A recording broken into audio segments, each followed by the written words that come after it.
Good morning, children.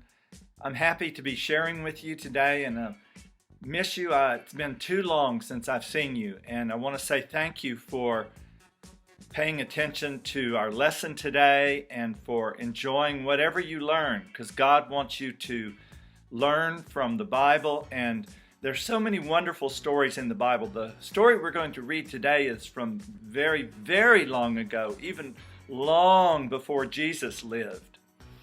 And it's a story about a child and the family that the child worked for.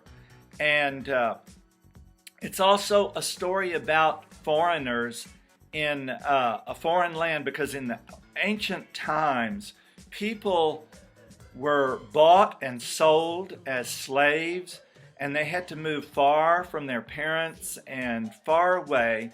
And this is one of the stories from ancient Israel about a famous general who was not a general of Israel. His name was Naaman, and he had a terrible disease. And we're going to read about how a little girl who doesn't have a name in the Bible, at least we don't know what her name is, because there are so many children and others who do things for God in the Bible, and even today, and we don't know what their name is. So here's the story. It's from the book of 2 Kings in the 5th chapter. The two books of Kings tell us a lot about the history, the ancient history of Israel, and especially the different leaders that they had. Good kings and bad kings. There were both kinds in ancient Israel. Here's the story. Long, long ago, there was a great man named Naaman from the country of Aram. He was the commander of the king's army. He was a mighty warrior. He had won many battles for Aram. There was just one thing wrong. Naaman had leprosy, a terrible skin disease that others could catch. This mighty warrior suffered a lot from his leprosy. In the house of Naaman, there was a young girl who served Naaman's wife. She was from Israel and had been captured in one of Naaman's raids. She was a believer in God. She saw Naaman suffering and said to Naaman's wife, "If only Naaman could be in Israel with Elisha, the prophet of God, he would be healed of his disease." Naaman went and told the king exactly what the young girl had said, word for word. And Naaman's king said, "Go, I will send a letter to the king of Israel." Naaman went with silver and gold and fine clothes, and the letter to the king of Israel that said, "When this letter reaches you, know that I have sent you my servant Naaman, that you may cure him of his leprosy." Well, Elisha the prophet heard about the letter and said to the king of Israel, "Send this man to me so that he may know that there is a prophet of God here." So Naaman and his horses and chariots went to Elisha the prophet of God. Elisha told Naaman to go and wash in the Jordan River. Remember that name of that famous river, the Jordan. It's found throughout the Bible, the Jordan River. Well, he told Naaman to go to wash in the Jordan River 7 times, and he would be made well. Naaman got angry and he roared, "Why did I come all this way just to wash in a river? We have rivers where I live." Naaman's servants ran after him, saying, If Elijah had told you to do something difficult, would you have done it? This is a simple thing. All you have to do is wash in the river and be healed." So Naaman went to the river and washed 7 times, according to the word of the prophet of God. He was healed of his disease.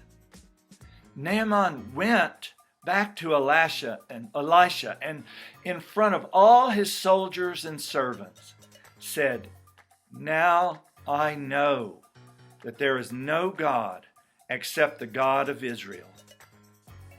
And just to think, it all started with a young girl who bravely shared her faith.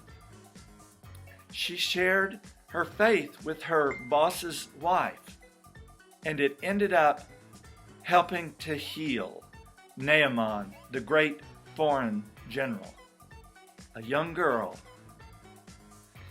Let's all remember that we can help people be healed in different ways too, because of what we believe about God's love, especially God's love in Jesus Christ.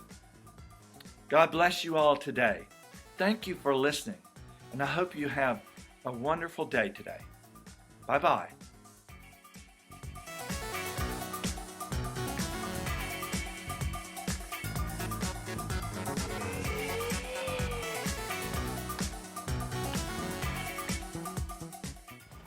Hello friends, I hope you're doing well. Today we're going to be making what I used to call a salt shaker. Our activity didn't have a name for them. I know that doesn't make any sense. You don't put salt in them or use them for salt at all, but this is what I used to call them when I was a kid.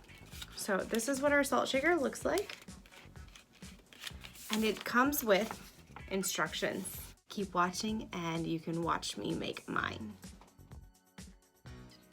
So the first thing we're going to do is cut along the solid line all around the box. Do not cut the dotted lines.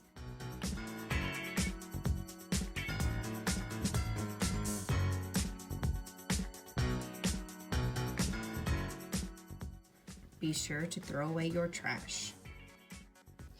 Let's fold in half in all directions, side to side and corner to corner. Next, we're going to open our paper and fold in the corners. Put each corner where all the folds meet. You want to fold so the numbers are showing facing up.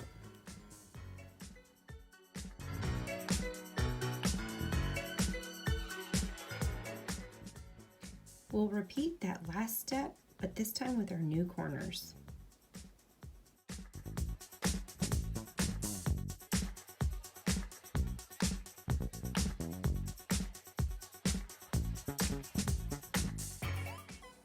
Fold your shaker in half, side to side, and open, and then fold the other direction. Let's leave this one folded.